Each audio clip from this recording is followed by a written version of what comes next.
The CEO of Sony, Tony Vinciquerra, spoke to Variety, and Chillmonger happens to speak corporate BS, and he's got you with the translations. For the moment, the door is closed, according to the Sony Pictures chairman. Vinciquerra cryptically added that it's a long life. That means right now, we're feeling ourselves because Venom was an $800 million hitter. We had Spider-Man that made 1.1, and then we had the Spider-Verse movie that's critically acclaimed. We can do it.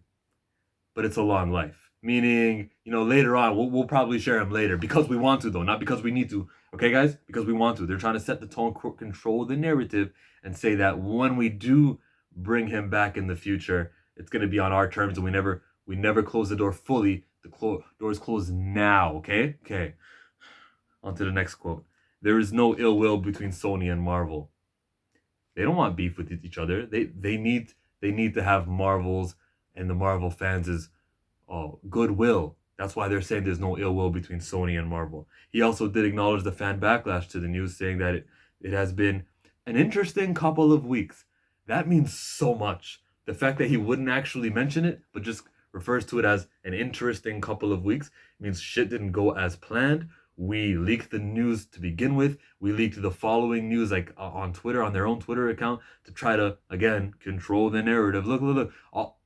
Kevin Feige won't be part of the MCU. It won't be part of the Spider-Man movies. But we're still giving you Spider-Man.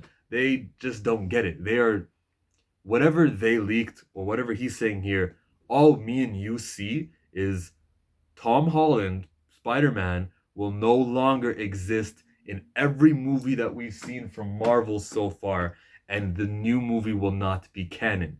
Personally, I'm not even going to watch it. I can't tell you what to do with your money. I can only show you what I do with mine, but expect no trailer reactions or conversations about anything Sony, like the actual movie when it comes out in 2 years. He also did acknowledge the fan backlash. I read that. Vinciquerra pointed to Marvel boss Kevin Feige being stretched incredibly thin with the new additions coming to the MCU. Now, Kevin Feige has been keeping things low. He tries not to talk about it. He's actually telling reporters, before we even begin this, no Spider-Man questions for Tom Holland. Please, no Sony questions for me. So for you to speak on behalf of him is incredibly wrong. If Feige, I'll speak for Feige actually. Now I'm going to turn into my Kevin Feige voice. Let's go. It's stretched incredibly thin. Who do you think you are to tell me what I am too stretched for thin? I'm a comic book reader. I'm Kevin Feige. I know about every single one of these. I've been producing these simultaneously, adding new stuff on Disney Plus. I'm a comic book reader. I know what's happening in Ghost Spider, what's happening in the Black Panther series, and I am also watching what's happening with the Runaways because my mind can do that. Spider-Man is actually the easy property to get right. If you had any sense, you would know that. That's not a problem. I'm not being stretched too thin, says Kevin Feige. That was in the article too. You guys missed it. We had a great run with Feige on Spider-Man movies, the Sony chief said. That is true. And I gotta praise Sony because in 2000 they gave that $10 million to Marvel to acquire the rights to begin with, and because of that, Marvel's still going today. So that is very appreciated. The first, second, and the third movie, very much appreciated. When you reboot it just to maintain the rights, that's when we differ. We tried to see if there's a way to work it out. The Marvel people are terrific people. We have great respect for them. But on the other hand, we have some pretty terrific people of our own. Kevin didn't do all the work. So what he's doing wrong here is saying the Marvel people. This is Spider-Man, right? You see all the characters that they own. There's Kraven sitting there. There's the Black Cat. Scorpion, there's Rhino. Everybody knows that it says Marvel right there. The Marvel people have the say of what happens to Spider-Man because it's Marvel. When you're over here talking about Marvel like it's this third party and you're the first party, no, it's the other way. The only reason you have Spider-Man is because of a poorly written contract from 19 years ago now. That's the reason you still own this movie rights to Spider-Man. Thankfully, comic rights and I think everything else, merchandising, is returned to where Marvel can actually accumulate all the money. So when they do these movies, these do movies, then Marvel's still going to be benefiting at least from merchandising, if they even want to merchandise. The character will do just fine outside the MCU. He didn't say outside the MCU, but it was referring to that. He'll never actually say the word MCU. And he points to the success of Spider-Man Into the Spider-Verse and the Sony, Amazon, The Boys TV series. I hear you. It's possible for a character to do just fine. Financially, whether that happens to be the case in this case, because all the fans know now that it's not going to be canon, remains to be seen, like fossils in a museum. We don't know if this movie is going to flop or not. I strongly believe it will, but we'll see how things goes. Spider-Man was fine before the event movies. He's not calling it MCU. He's not calling it Avengers. The event movies, he did better with the event movies. And now that we have our own universe, he will play off the other characters as well. I think we're pretty capable of doing what we have to do here. Again, not acknowledging Marvel and the MCU, just calling it the event movies. And then saying that we have our own universe now. I mean, everyone was saying, don't watch Venom. You can't give these guys the idea.